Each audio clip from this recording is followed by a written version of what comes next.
क्या रेणुका स्वामी को बिजली के झटके दिए गए? बेंगलुरु में जहां रेणुका स्वामी के साथ मारपीट की गई, उस जगह का इस्तेमाल क्या दर्शन का फ्रेंड विनय यातना केंद्र के तौर पर कर रहा था? रेणुका स्वामी जिसे भगवान मानता था, उसने यानी दर्शन ने शैतानियत की सभी सीमा लांघ दी अपनी गर्लफ्रेंड पवित्रा के ईगो को शांत करने के चक्कर में। दर्शन से पुलिस लगातार पूछताछ कर रही है।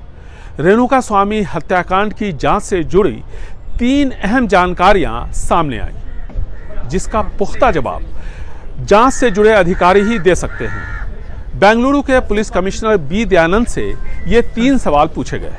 पहला, क्या रेणुका स्वामी के साथ मारपीट के दौरान उसे बिजली के झटके भी दिए गए? दूसरा, क्या रेणुका स्वामी के साथ जानलेवा मारपीट के वक्त पवित्रा गौड़ा वहां मौजूद थी? इन दोनों सवालों के जवाब में बेंगलुरु के पुलिस कमिश्नर बी दयानंद ने कहा नो कमेंट्स। साथ में यह भी कि जांच से जुड़ी जानकारी पर वो बात करना नहीं चाहते। यानी इन दोनों जानकारी की न तो पुलिस कमिश्नर ने पुष्टि की, न ही इनकार। जब यह पूछा गया कि क्या रेणुका स्वामी के पोस्टमार्टम रिपोर्ट के साथ छेड़छाड़ के लिए दर्शन की तरफ से डॉक्टर को बड़ी रकम देने की पेशकश की गई, पुलिस कमिश्नर बी दयानंद ने इस सवाल के जवाब में कहा कि मीडिया की हवाबाजी का वो जवाब देना नहीं चाहते।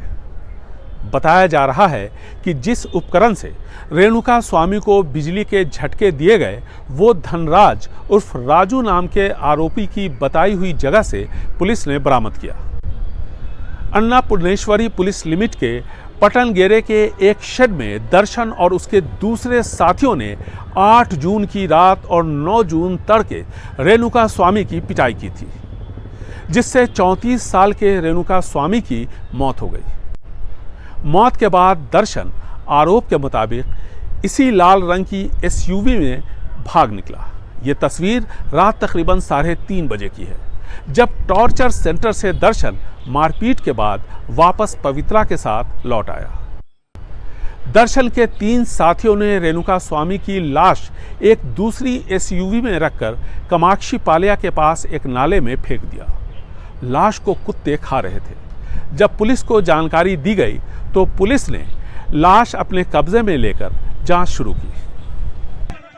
इसी बीच 3 लोगों ने कामाक्षी पाल्या पुलिस स्टेशन में आत्मसमर्पण किया, हत्या की जिम्मेदारी लेते हुए। लेकिन पुलिस को शक हुआ।